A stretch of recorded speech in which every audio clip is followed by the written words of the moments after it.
欢迎电视机前的观众朋友走进天津卫视的大型情感节目《爱情保卫战》。本节目由中国广电天津公司独家冠名播出。广电5G192全新号段，全新体验，让爱相连。来看看今天请到的几位情感导师是谁？他们是情感导师莎娜老师，欢迎；情感导师严品红老师，欢迎；情感导师瞿伟老师，欢迎；情感导师陆琪老师，欢迎。来了解一下这对嘉宾的基本情况，请看。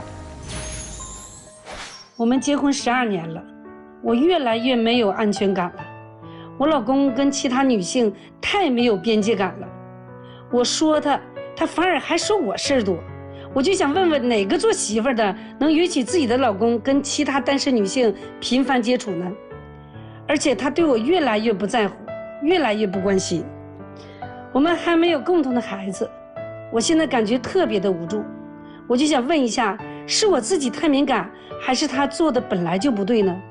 我对我媳妇实在是太无奈了，她特别小气，特爱吃醋，我实在受不了。我和女性朋友就不能有接触，明明很正常的说句话嘛，她就说我对人家好了，关心人家了，说我又不爱她了，气得你都很无语。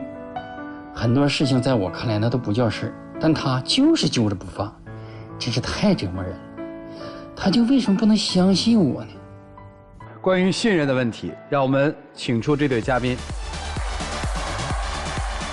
男嘉宾娄先生54岁，来自吉林个体；女嘉宾徐女士46岁，来自吉林个体。有请两位，有请。欢迎两位哈。这小片里说的很气愤是吧？我就觉得我老公吧，跟其他女性太没有边界感了。你呢就是小心眼儿。我怎么小心眼儿？很正常的事儿吗？怎么就没边界感了呢？那次你出婚礼的时候，晚上你没跟那女的住一个房间吗？不好几个人呢吗？不是去的晚了，赶上就剩那一个房间了。我告诉你，如果换做我的话，麻烦也得找，因为怎么的，人言可畏，是不是？确实是啊，正常情况下就车里窝一下得了，避下嫌。我是知道是没什么事儿，但是没什么事儿对吧？但是说怎么的，我觉得这样不好，是不好，因为我之前提醒过他，我说这女的一定对你有意思。还有什么事儿？还有啊，还有，我跟你说，我说话都有根据的，对我不暖，对外的女人非常非常暖。比如说，还是这个女人哦，有一次还是我们出去出婚礼。回来的路上哈，坐在一个车上，他说自己难受了，感冒了。然后我老公说人嘘寒问暖的，那个衣服应该多穿点了，我去给你去买点药去。你为啥还给人家买药呢？主持人是这样的，我并没有说去主动去给他买药。不重要，我问问，一车里坐了几个人？一共5个人，我开车，也还有4个人。这4个人分别是你妻子那位女同事，还有谁？还有2个就是我们同行，就是男的女的吧？那2是男的，3男的2女的，对吧？对，其中一个是你同事，还有一个是你老婆。对，那2男的有没有问这个女同志说：“哎呀，你这感冒了，我下车给你买药吧，你衣服穿少了。”他们有没有问？这个他们没问。那您吃醋有道理，是不是主持人？是。尤其这个女人刚离婚不久，所以我都说了，你要跟她保持距离，是，容易让她产生错觉。对。女人在脆弱的时候，容易让她投怀送抱。就说一句关心话，就容易投怀送抱了。你咋想？跟你有什么关系啊？是你对她有意思，还是她对你有意思？有什么意思啊？我对谁都有意思。不吵了啊，再吵就真没意思了啊。还有什么？还是我们有一次出婚礼，在我们当地结婚有顾二人转这个说法。然后呢，我老公特别喜欢听二人转。那天晚上他就拿着凳子看一会儿二人转。然后这女的呢，说句不好听话，贱嗖的，坐在我老公旁边，应该是我坐在旁边啊，跟你有什么关系？然后他俩趴着耳朵说话，连说带笑的，差点脸都没贴到一起去啊！你能不能不夸张啊？他就是坐在我跟前，趴我跟前，这俩人演的挺有意思。那你说那音乐声那么大，你不趴耳朵能听着啊？那都脸都要贴到一起去了，你为什么没有个度呢？你为什么不起身离开呢？不是，您当时在哪儿？我当时就在他俩旁边。那你为啥不坐在他旁边呢？我当时气懵了都啊！我还气吗？你不跟那旁边的歌手唠嗑吗？我是你说的歌手我想起这一件事，旁边歌手都看不下去了啊！那他当然向着你说话，他不能向着我了。那叫旁观者清，人家看得比较清楚。行，听懂了。1次是巧合，2次算偶然。这3次就应该有点必然了。您是这个思维逻辑对吧？对呀。还有别的人吗？有啊，这女的咱们暂且先放一块啊。哦，还有别的人不说。我都说了，我老公对别的女人就非常暖，对我就非常冷。再给举个例子。哎，那服务员怎么回事？是这样的，啥事儿啊？那时候嘛，我开饭店，就是雇了一个服务员。那时候就是员工过生日，只要是我们知道的，晚上忙完了，我都会做点好吃的，订个蛋糕了，就给他们过个生日。完了有一次，他认为对我有想法的女服务员，也是他那天过生日，他说。哥，我今天就想上你家，让嫂子给我做顿饭吃。怨他呀，你不说你做的好吃吗？吃完饭来了，可能就是喝了点酒嘛。这女的有点累了，就是没走，就因为这事他就跟我俩生气，2天没说话。我不该生气吗？他为啥不走？为啥他想上咱家？他想登堂入室啊？就是吃顿饭住一宿，至于登堂入室了，你就都没自信吗？人都走了，他说他喝多了，他不想走了，管我要我的睡衣，跟我在一个屋住的。然后晚上睡，其实说句不好听的话，我这一宿都没咋好好睡觉。是啊。然后那个晚上起来的时候，发现这个女服务员，我老公是在沙发那睡的不是吗？拿了一个毯子啊，给我老公盖上了，显着你盖了。如果他对你没意思，那人家就晚上起来上趟洗手间，就看着我在沙发睡，那毯子掉了就起来，就顺手搭把手给那盖上，那也有事儿。你想的那么多，你可能犟了啊。还有平时我们吃工作摊子，他总挨着我老公坐，而且时不时还给我老公夹菜，显着他了。我每次跟他说，他就说我事儿多，心眼小，爱吃醋。我吃醋不是在乎你吗？后来这服务员呢？我不能跟服务员我俩老干仗，那买卖用做了，我让他走了。我跟你说，他给这服务员吃，他就心虚。我认为这有心虚了，我词也不对，我用他也不对。你是怕以后我知道什么事儿？懂，明白了。再往前问一句啊，你觉得到底是你老公招了人家了呢，还是？他天生自带魅力光环，人家就想投怀送抱呢。他有女人缘，这个我承认，但是我觉得他自己也没做好，他还是不拒绝。行，那这件事就明白了。就是你太敏感了，咱就说近期发生的事吧哈。2月2晚上，你妈和你老妹儿给咱打电话说上妈家吃饭去，一上车说这车你又拉谁了？又拉哪个女的？我说我拉什么女？这2天我没拉谁呀？你都知道咱俩不是。你赶紧给我老实说，不说咱俩饭都不能去吃去。那是不是吧？是不是有香味吧？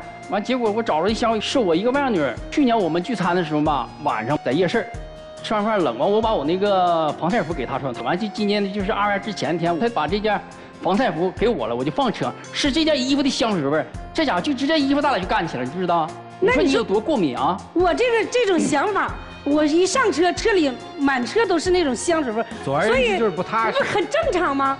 这种想法是不是很正常？第一反应想法很正常，天天有时时冒就不太正常。行，咱边界的事儿咱就先扔一边，好不好？他对你好吗？说到这儿，我稍微有点小激动啊。他不但跟女人没有边界感，对我太不在乎、太不体贴了。怎么了？尤其最近2年啊，我嘛就是甲减。然后我定期得去医院去检查去，我觉得这号很难挂。那天出婚礼了，那不是特殊原因吗？有事儿了吗？那再说我都让你找我外甥女，让我外甥女陪你去，不行吗？哎呀妈，非得我陪你去吗？就做一个复查，做一个检查。你让你外甥女陪我去，我要你这爷们干啥？楼上楼下跑，我自己能行吗？人家。我一到医院，您先别着急，我问俩问题好不好？女同志甲减到底有什么影响啊？对身体？没啥大影响，就是偏高的时候吧，或者偏低的时候，浑身没劲儿。只要是你就是按时吃那个叫优甲乐啊，什么都不影响。但是我不放心呢，因为这个病吧是可大可小，然后如果真检查不好的结果，你说他外甥女在这，那医生怎么能跟他说什么吗？是，我不得有个陪伴的吗？对个靠山吗？是，不陪你看病算对你不好。还有什么变化吗？哎呦妈呀，多着呢！把我生日都能忘了。第1年忘的时候我很生气，第2年忘的时候我也很生气，就在今年的时候，把我生日还是忘了。就忘一个生日能怎么的？你说忘一个生日能2天不说话？我不需要别的，我只需要你能记住我的生日，把我记住，把我的一切都记住。但是你把我生日给忘了，有再一再二，没有再三再四。你那生日也容易忘，你妈、你老弟、你家人不都给你忘了吗？那次啊，别人记不住，记不记住我都无所谓啊，我只在乎你记不记住我的生日，我只在乎我在你心目中什么地位。不是，我问一句，你现在记住了吗？记住了。哪年哪月里？他是正月23。你现在记住，到过生日天就忘。有这么严重吗？因为我在我心中就是大事儿。这事儿咱不吵。有些人认为是大事儿，有些人认为这个事儿连个事儿都不算，咱们吵这个没有意义。还有什么让你觉得他对你不好？那你说结婚这么多年了，咱俩这个岁数了啊，我叫他名字都不行，我一叫他名字啊，你为什么就不叫名？你是不是变心？你又有啥想法？又有外心了？我说就叫你个名字就能有外心？你怎么就说没心眼的话呢？我跟你说，就是我俩刚处对象的时候哈，假如说我俩在大街上走，他会把我放在里侧走，因为怕车刮着我。然后每次过马路的时候，他一定牵着我，还有叫我的爱称，从一个字儿，过几年了就叫俩字儿，然后现在直呼全名。假如我过马路，他离我老远了，蹭蹭的，我自己不管我就往前走啊。那着急的时候，那你说红绿灯马上都过，那你还不快走两步，还在那磨蹭，那不很正常吗？然后啊，回头还呲的我啊。咱说结论吧。哎呀妈，就此种种表现，你得出的结论是什么？就是现在不爱我了。其实吧，我并不是不爱他，就是他那这么多年哈，就是，哎呀，太小心眼了。就是、你们俩结婚到底多少年？12年。他不自信的原因我知道咋回事，就因为我俩没有共同的孩子。所以他就总认为我跟谁都能有想法，跟谁都能可能到一起。说到这孩子啊，我还想道我的苦衷。我跟他是头婚，他是二婚，在我心目中他就是我的依靠。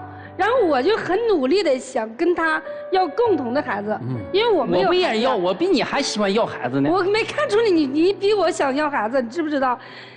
就是我的身体状况嘛，不怎么太好。要孩子这期间呢。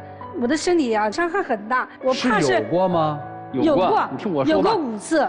第1次的时候我看到他是也很高兴的，就第1次失败了，孩子有毛病都失败了嘛。第2次失败的时候，我就觉得他。我来说吧，第1次4个半月有毛病做下去了，第2次是宫外孕，第3次是没有胎心，一共是5次。就是咱俩都这样式，你说我对你这样式，你还说我对你不好？不是，这个好像只能说这女的对你挺好的，没听出来你对这女的好啊。是吧？是啊，你让她5次怀孕啊，这身体伤害很大。我都不在乎我的身体。这个怎么证明是你对她好呢？我就一个姑娘，我特别喜欢孩子，我有点传统。你前妻跟你生的是个闺女是吧？对，我前妻跟我生一姑娘。哦，这我也不怕大伙笑啊，我就是特别传统，我非常非常想跟她有一个孩子。你是想跟她有个儿子吧？对，就想有儿子。我跟你说，主持人，第2次、第3次的时候，我就怀疑是不是我们俩之间染色体有问题。我这种想法不也很正常吗？我说我要求他上医院跟我去配合做一下检查，然后他很不情愿的啊。咱俩看那天大夫都说了，终于看就说你跟我能怀孩子吗？非得逼着我跟他去做检查，到那贼尴尬。到那结果咋样？检查回去是不是出来了？那个大夫说的啊。你这比30多岁的人都健康，你这没啥毛病。你是跟你前妻有个孩子，但是到我这儿，因为你跟你前妻那时候你很年轻，是不是？跟我在一起的时候，你身体状况也就有变化呢。大家检查不放心吗？所以我认为他不愿意跟我配合去要这孩子的，所以我就觉得你是想放弃我，所以他对我好吗？我只觉得我付出的很多，这么多年，无论对他家孩子还有他家老人呐，我说句不好听的话，我认为我做的还可以。换来的是什么？换来的是你让我感觉到我不安全、不自信，你没给我依靠。你不安全原因还有就是你之前说第1个对象受刺激、受伤害了，到我这块你又把我想成那样式了。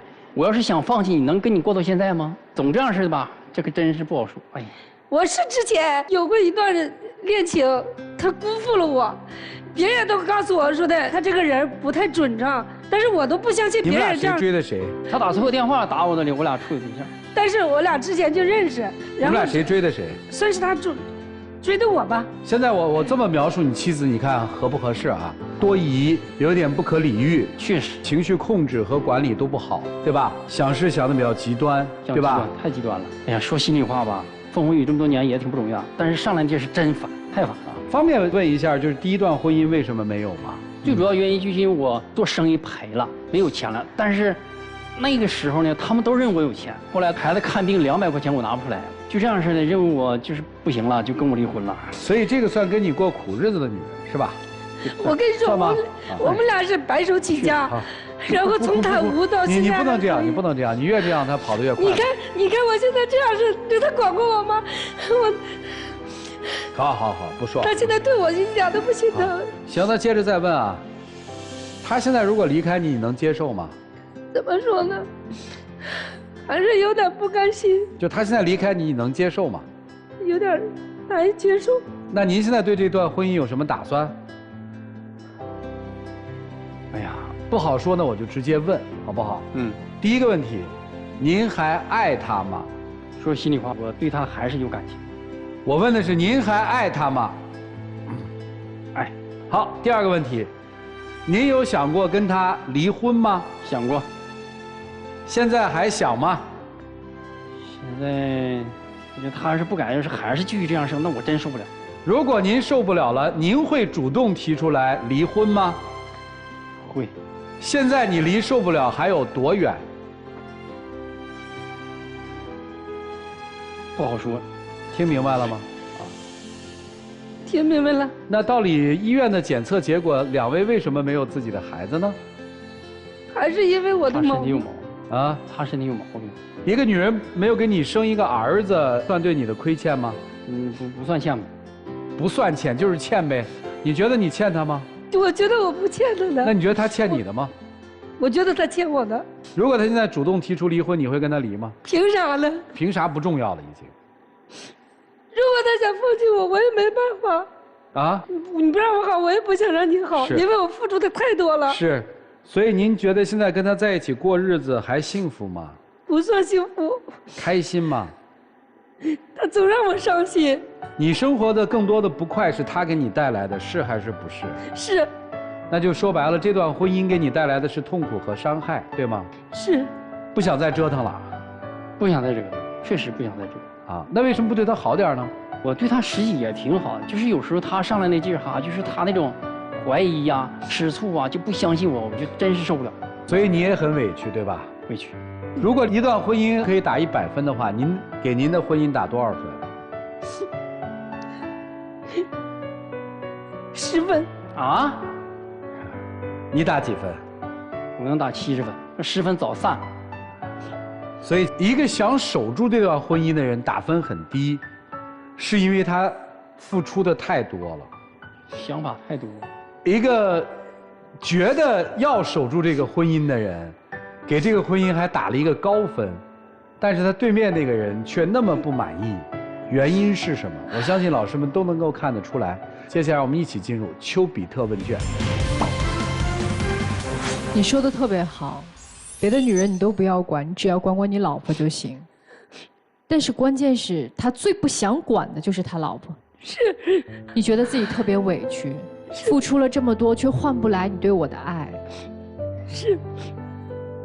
那是因为你把你的全世界都压在了这个男人身上。是。你爱的又卑微又悲惨，就是你已经低到了尘埃里。就是你知道吗？一直折磨你的从来都不是别人，而是你自己。及时止损是一个女人最高级的能力。当你发现她一而再再而三伤你心的时候，你要做的是什么？不是在呐喊，不是在哭，而是转身就走。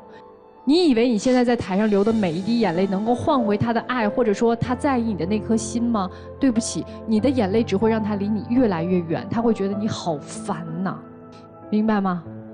擦干眼泪吧，哭现在没有任何的意义，只会让别人觉得你更悲惨。就这样。你有那么惨吗？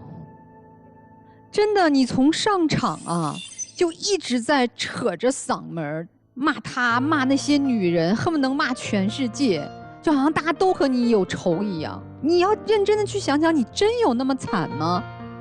我觉得你在30多岁，我们找到了一个你爱的人，你爱他对不对？当年你嫁给了这个男人，然后你们两个白手起家，有了自己的事业，有了现在物质上相对稳定的生活，你有你自己闪亮的地方。我不知道你具体你们婚礼上做什么，你肯定有自己用武之地，对吗？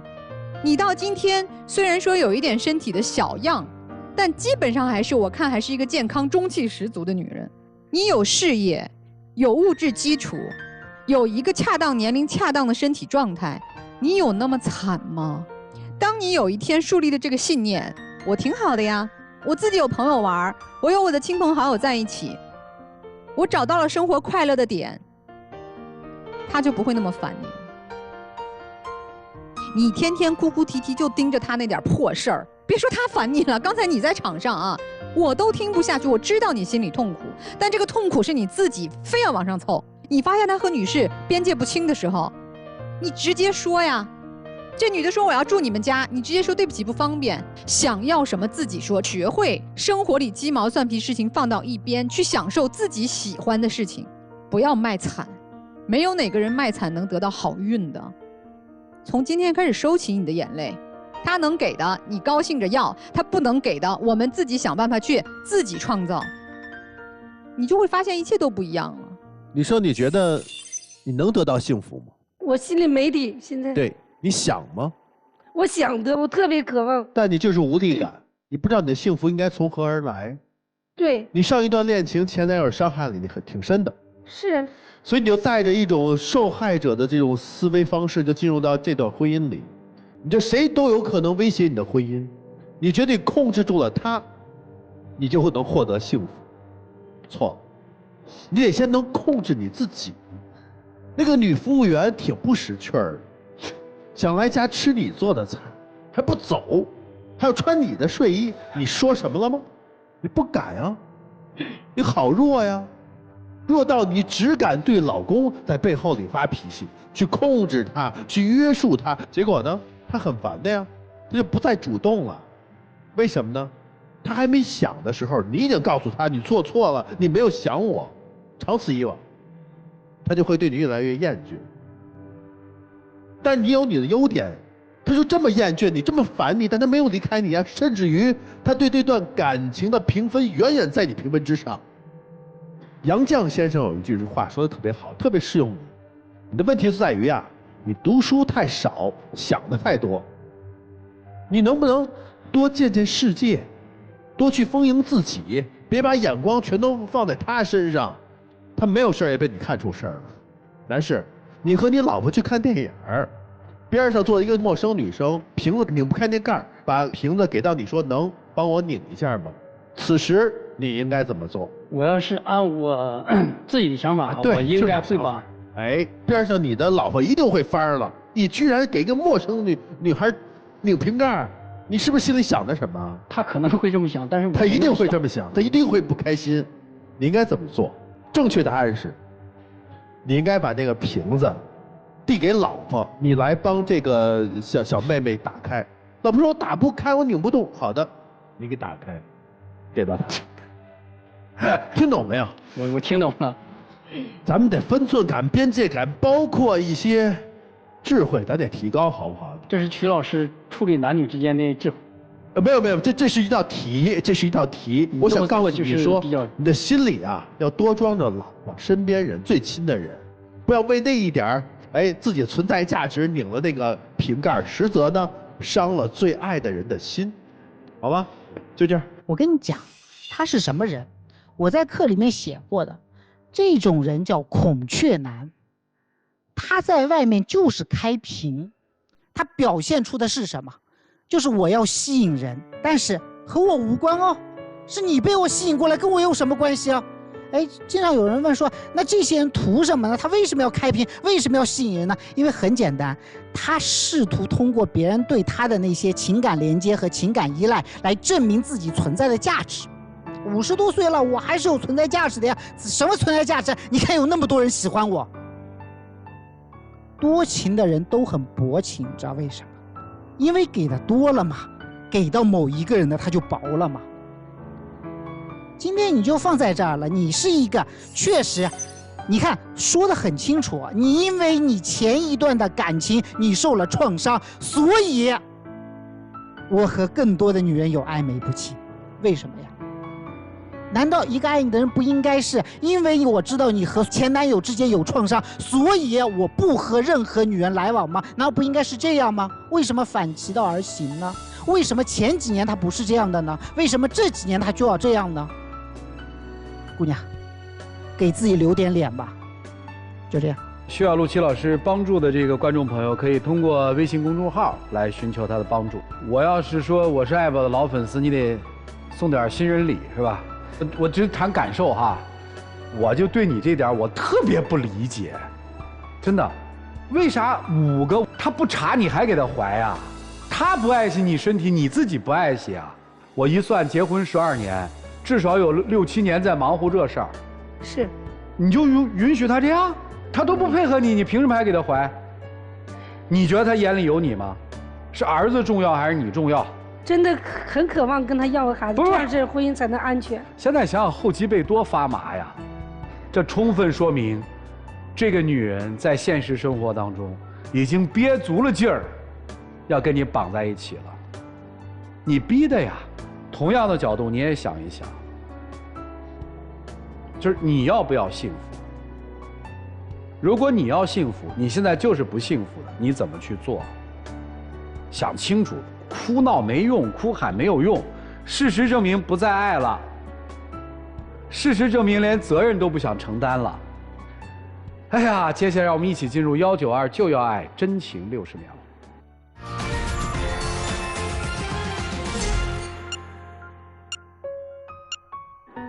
来这儿，你的目的也达到了，你想要的想法，想要的结果，你考虑好了吧？我是咋想的呢？你要是能把过去那些东西改一改，我呢还有可能不好说。我当初选择你的时候，我就是挺在乎你对我好的，看重的就是这一点。但是结婚这么多年了，你给我的一桩桩一件件的都是不安全。不自信，所以这段婚姻维持不维持，我心里很纠结。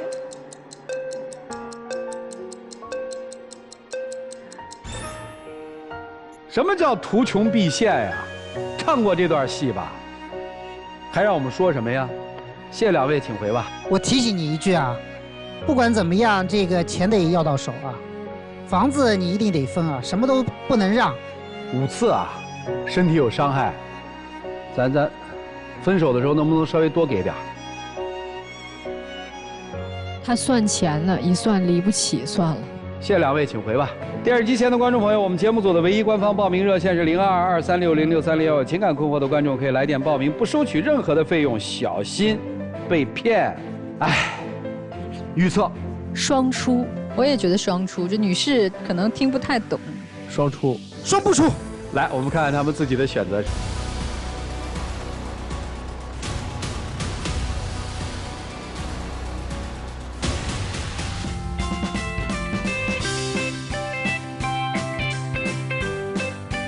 我吧，其实特别希望你们双不出，至少在这个舞台你们要冷静一下，好歹把真实的一面露出来。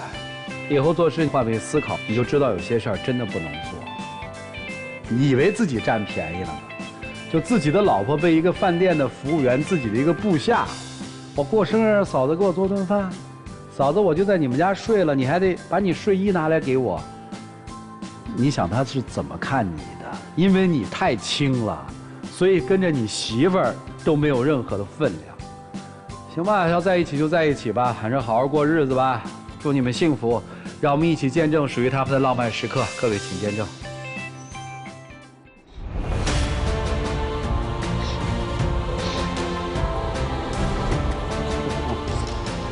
那你能不能改？那好，让我难过好不好？我把一辈子都交给你了。我知道，我也是正因为喜欢你的善良嘛，是。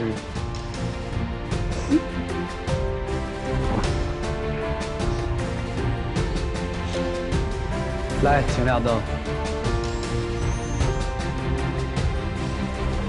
祝2位幸福啊！然后就跟先生说一句话：人无远虑，必有近忧。人过半百，下半段的生活到底是幸福还是不幸福？要修的其实除了自己，就是身边人了。您把这个想清楚，您就能幸福了。至于女生，我也没什么好说的，你自己的选择嘛。谢谢2位，祝你们幸福，请回。谢谢主持人，请回，谢谢几位点评老师啊，谢谢。请回，请回，请回。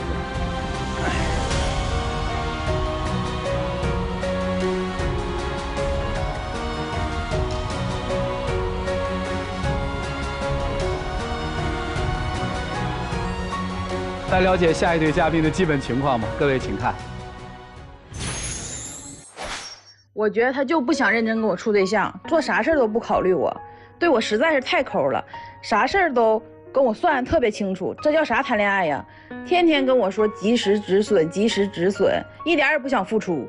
我觉得舍不得孩子套不着狼，他总想空手套白狼，哪有那好事儿啊？我就想知道他到底咋想的。我还能有啥想法啊？我当然想和他好好处啊！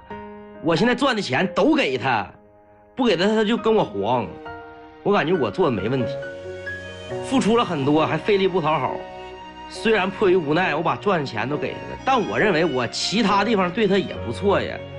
他还感觉不满足，我找啥样找不着？我1.86米大个，重点本科，5套房，好几台车，他有啥想不懂我的？怎么就不能跟我好好处呢？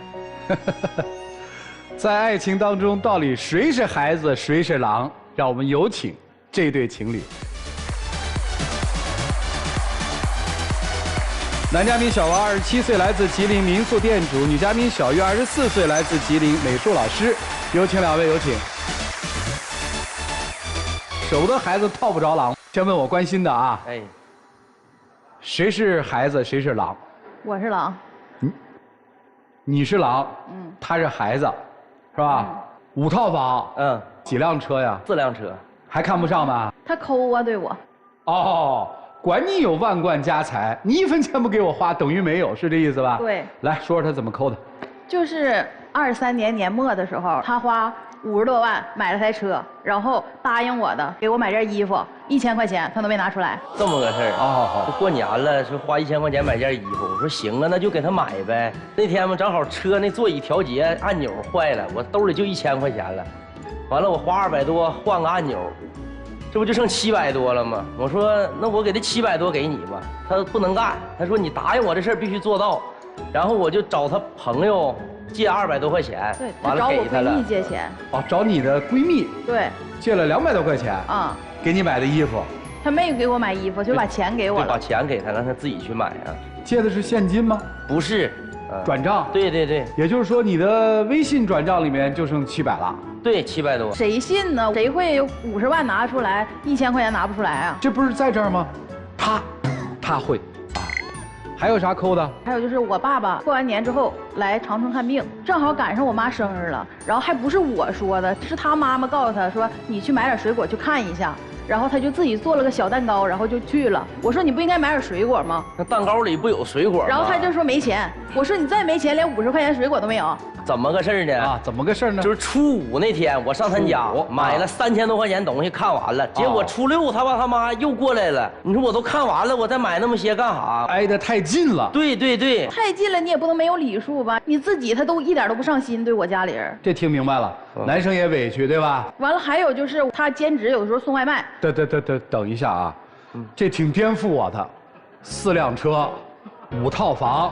兼职还送外卖，有时候也你挣钱没个够啊！你有时候也跑网约车啥的。不是你挣钱没个够啊！我跟你说，我从16就出来赚钱，我对这个钱得执着这个东西。执着。我家是普通家庭，我父母俩人1月才挣8000多，我就想多赚点钱，以后让他们生活好一点。所以你看，人家说劳动致富，事实验证了吧？但是他所有的钱省都是从我这省出去的，这个怎么理解呢？这去送外卖嘛，所以我跟他送，然后我俩的手机吧就都开通那个东西了，然后就都能接单，开车送我俩。开车送外卖，这也不一样的方式。这汽车吧只适合送远道，你像那个几公里的，咱就不要接那种单子。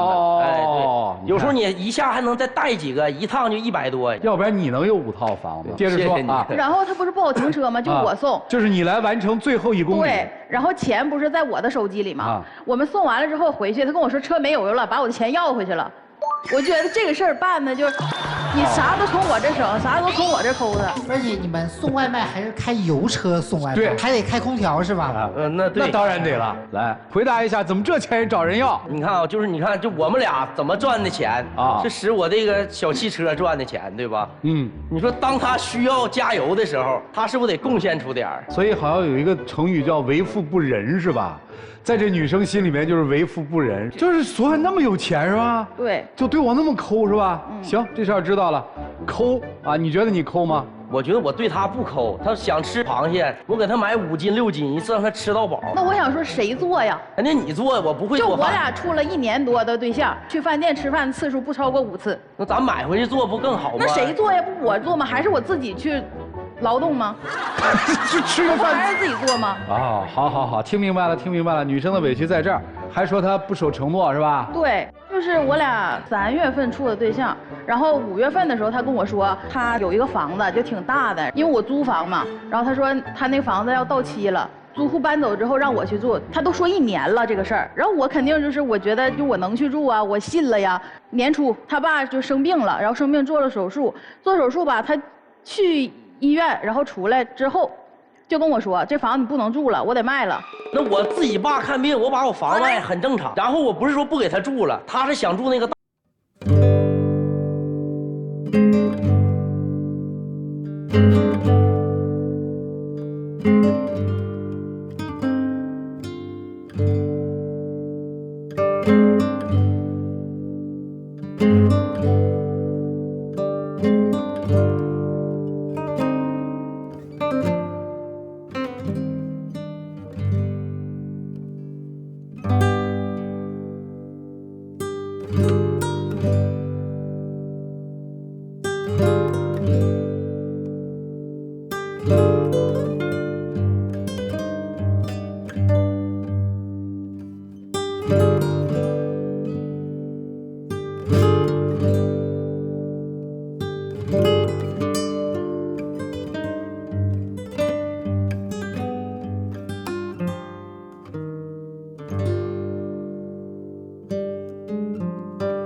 就得自己再赚点啊。对，你要是所以也分淡旺季。对，也分淡季旺季。那过年了，谁都回老家，没人往你这住了就。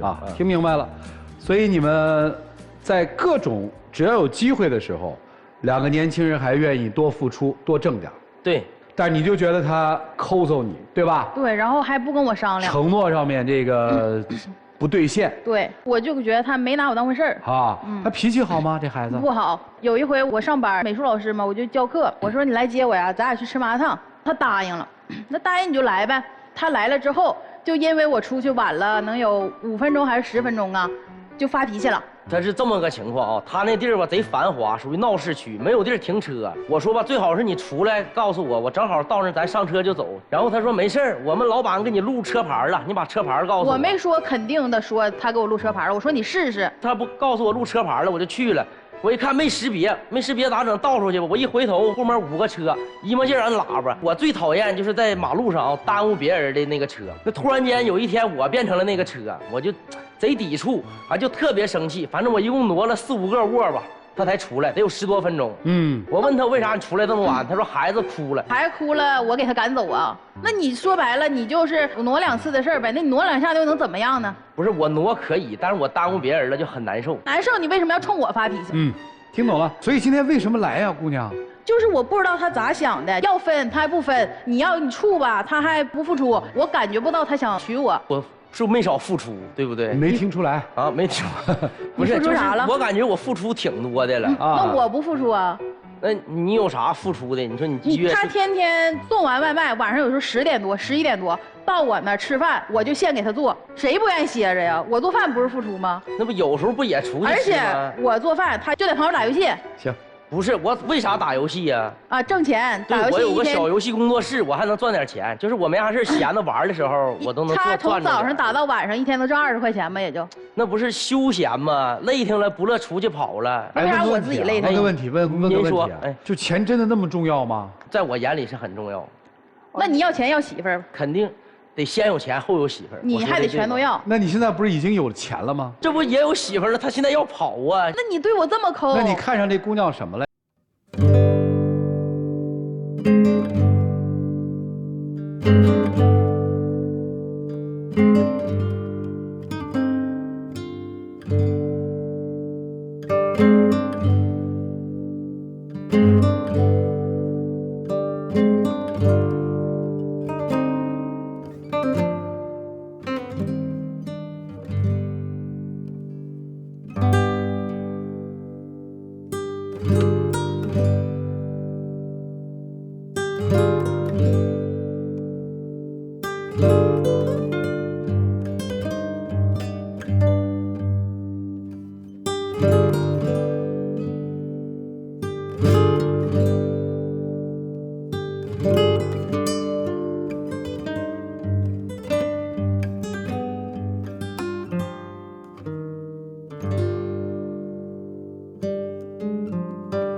特问卷。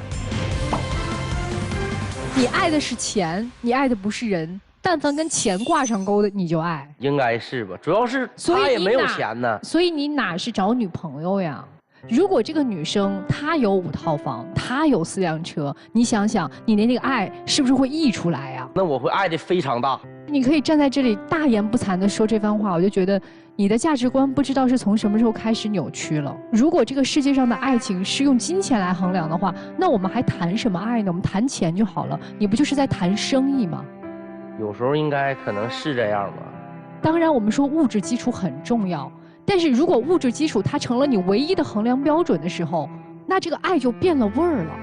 你如果带着这样的价值观，你觉得你能够找到那个真正爱你的女人吗？我感觉她就挺好啊。但是你让人家现在感觉不到你的爱呀。不是，现在是怎么？所以人家现在不干了呀。是现在我每天赚的钱我都交给她了，现在。你钱交给他了，你觉得爱就给他了，你就为他付出了，对吧？这就是你扭曲的价值观给你带来的问题。今天这事儿说白了挺惨的，你们2个人站在台上，这个女生今天正式的知道了，哦，原来我对面这个男朋友跟我在一起1年多，他根本不爱我。也就是说，这1年多你从来没有让他心动过，多可悲呀！我就是因为我喜欢他，所以我这1年以来我都在退让。你的退让是没有意义的，你没有办法用忍让去换回一个人的爱，这是没有办法的。爱一个人是既有了软肋又有了铠甲，你没有这种感觉。另外有一点就是在情侣之间是要有边界感的。姑娘，你也有一个很严重的问题，就是刚才说到房子的这事儿，说白了你们2个人只是男女朋友，你无权干涉人家房子的事儿。如果你们在谈恋爱的时候就不分你我，要求对方一定要拿自己当已经结了婚的那样的感觉的时候，你的爱就会出现偏差，就会出现问题。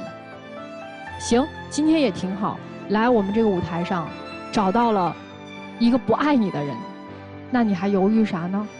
还期待什么呢？赶紧走吧，就这样。我一直不明白女生要男生表示什么呢？他不是把他现在挣的钱收入都交给你了吗？是，他是把收入交给我了，但是就是我1分都不会花。那你需要他怎么来表示呢？你刚才讲的所有的事都是他很抠，他不给你花钱，对，他拥有的不跟你去分享。那你又说他如果再没有表示，我就不跟他好了。那我的理解为，他对你爱的表示，你需要的那部分是，他要分享财物给你。不是，就是你上点心。就假如说过节了，你买个礼物，就是你用点心，你别就随随便便。就说白了，我俩处这么久，连束花都没有。所以你很清楚你是跟他要爱，还是要分享他的生活。对，我就觉得你要么得陪我，要么你就是你付出点钱，你咋的我得有一样吧，我不能啥也没有我就继续跟你谈。所以啊，你看你刚才说了，主持人问你喜欢他什么，你说喜欢他的努力，就算他没有房子，你可能还会喜欢他，因为你看上了他努力。他努力在干嘛呢？挣钱。对，所以你还是喜欢他去赚钱，或者他有钱，或者是他能够跟你分享他的生活，包括他的财物。我倒是说实话啊，我觉得你对他也没有那么爱。如果你真的那么爱他，其实你不会从一开始就计较，对吧？到底买没买水果？到底这个东西谁掏钱？咱真的摸摸自己的心去想，你为什么喜欢这个男生？他没有这5套房4辆车，你也不会喜欢他。一个这么抠的人，你喜欢他干嘛？我不是说女孩子追求物质就有问题啊，我们要爱一个人就好好去爱，用我们的真心和对方的真心去相互融化彼此，温暖彼此。如果我们是一个物质的女孩，拜托我们自己努力去赚钱，去创造属于自己的财富。咱有5套房4辆车，还求他什么？他说了，你要真有5套房，哇，他拿出更大的爱给你，到时候你看都不要看他一眼。所以女孩子们，爱情当中追求真爱，财务面前自己努力，这才是生活真正的方向。伸手跟别人要爱，伸手跟别人要钱，要来的只有自己一肚子委屈，好吗？我觉得也是时候了，彼此都没有真心，也没有在这相处当中找到彼此能够融合的方法，那还浪费彼此时间干嘛呀？你就好好找一个爱你的男朋友，好好去努力工作赚钱，这是你未来的生活。谢谢。很多恋人之间小矛盾引起的吵架非常好解决，而且通过一次又一次吵架，他们的感情会稳固下来。为什么？解决那个问题了。但你们的吵架呢，为什么能导致关系崩塌呢？就是因为你们其实看似是小的矛盾，实则背后你们在吵什么，在争什么。他很看重钱，你一定要他花钱，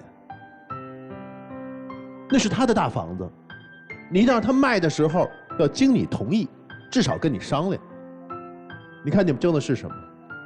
你们争的是话语权。男生很在意这个的，你还没听出来吗？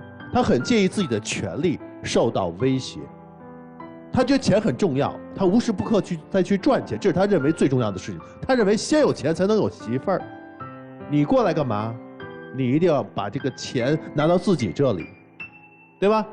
你买了50万的车，你怎么着得给我买1000块钱的礼物。你争的不是那1000块钱，你争的是他使用这些钱的权利。700就不行，借200、900才可以，人直接甩给你钱，对吗？他没理解你的意思。我觉得你不给我那些钱也行，但你得跟我说吧。我就觉得他已经感觉到说你在剥夺他的权利，你别以为他把钱给你了，后来给了，对吧？对，现在挣钱都给他，现在你只是存放钱的地方，用一定在他这里。你还想争吗？我不想争。你凭什么争啊？我就是咱俩就是。你凭什么争？这是我问你最重要的问题。我们每个恋人都有一个恋爱剧本，他想找的是会做饭、能过日子、省钱的。你呢？你想找一个努力上进的，貌似对，但是核心你们俩在一起之后都要争夺对方最核心的一个价值，他会有不安全感的。他为什么这么把着钱？为什么钱觉得这么重要？他不安全啊，他不知道你图什么呀。所以如果相信的话，就别一上来先夺对方最珍惜的东西，对吗？慢慢处。如果你的感情真到位的话，他自愿上交才是一个最好的一种状态。你们就像是2条恶龙相互凝视，想要守住自己的财宝，可问题在于你们语言不通啊，就彼此都不知道对方在说什么。你是一个财宝恶龙，你背后有一堆你的财宝，你的所有人际关系，你所有做的事儿都是为了让这一堆财宝增值，但你知道他要的什么吗？钱给他。错了。你看姑娘，你完全进入他的话语体系，你也是一条恶龙，你背后那个财宝堆是钱吗？不是的，你看，你完全被他的话语体系给吞没了。你背后的财宝堆是情绪价值，你要的是他的钱转化为你的情绪价值。他把赚的钱给你开心吗？你不开心，为什么？因为他给你的是冷冰冰的钱，根本不是你要的情绪价值。你告诉他你到底想要的什么了吗？你现在站在我们舞台上，张口闭口全是钱，全是他的话语体系。我跟他说，所有在电视机前的人看到你，哎呀，这个姑娘贪钱，你贪的是钱吗？把他给你的所谓的收入丢还给他，你要的不是这个东西，对不对？你要的是什么？你要的是那个钱这个东西，它不只是生产资料，它还是能够让我们两个人之间情绪产生化学反应的那个中介物。就是100块钱在你眼里是100块钱，它可以去加油，加了油之后可以让我去开婚车，可以挣到200块钱。但是在我看来，这100块钱可能是一顿下午茶，可能是几本书，可能是一束花。这个东西在你的生命里面没有了。为什么没有了？你已经成为了一个效率怪物，就是你盯着那堆钱太久之后，你变成了他的奴隶。你是很难赚钱，首先我必须肯定你，但是你一定要问自己一个问题：我赚钱来是干什么？我赚钱来是看着它在不断的增值变多，变成像金山一样，像格朗台一样，最后拽着一把金币，然后就咽气的时候还拽着一把金币，还是我要让这个东西让我自己身边所有的人变得更高兴，让他们的生活质量变得更高，让所有的人能够活出自己想要过的生活。这就是你现在真正需要思考的东西。回过头去再去看看你女朋友，她要的到底是什么？她要的可能只是你今天给她偶尔的一个惊喜。当你成长到一定的程度的时候，你会发现能够带领别人成长，能够带给别人一些价值感，能够让身边的人认为自己活在一种温暖和安全感当中，才是一个男人真正的成功啊！就这样。谢谢老师。电视机前有需要陆琪老师指点迷津的，可以关注陆琪老师的这个微信公众号。能给新人礼吗？得给是吧？啊，你觉得爱情的本质到底是什么？是一个男人供养你吗？不是。你也没要这个男人供养。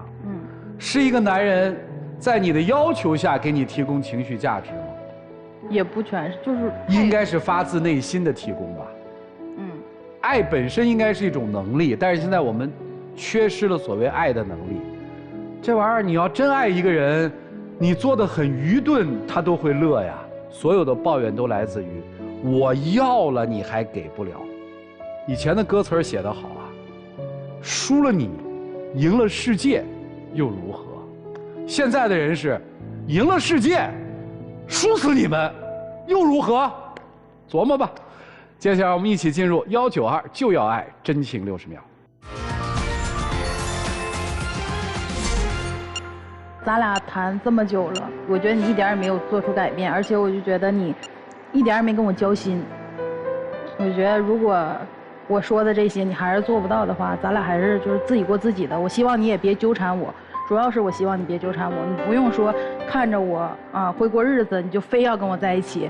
你也不用拿你说的那些话什么啊，我花钱了我就得给你娶到手，我可以把钱还给你。刚才老师们也都说了，就是你看啊，我现在已经向你妥协了，我那个钱也都归你管了。你看你还想要什么呢？那你要再要别的，我感觉我该考虑一下了。我也说完了。哎呀，陆琪老师白跟你讲了，人要的不是钱。我再来一次行吗？再来一次啊！别来了，你再活回到16岁，把那爱情的感觉找回来，找得回来吗？你再活到16岁，把那初恋的女朋友拉着手说：“咱俩再来一次，行吗？”我初恋都有孩子了。如果没孩子，您还真找去啊？那不能，那不能。谢谢两位，请回，请回，请回。啊！电视机前的观众朋友，欢迎登录优酷视频、腾讯视频、搜狐视频收看节目的完整内容。预测一下吧，会出来吗？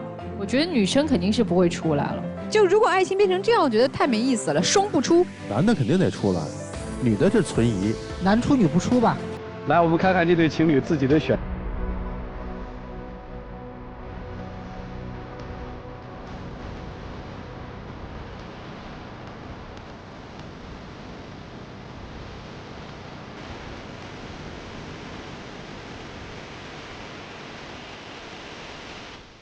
杨老师说对了吧？及时止损对男生来说，对女生来说是领悟了。来，杨老师，求人得人嘛，求情得不到情赶紧撤，求财得不到财也没啥意义。本节目由中国广电天津公司独家冠名播出，广电5G192全新号段，全新体验，让爱相连。再一次感谢中国广电天津公司对本节目的大力支持，也谢谢电视机前观众朋友的收看和陪伴。我们下期再见，谢谢。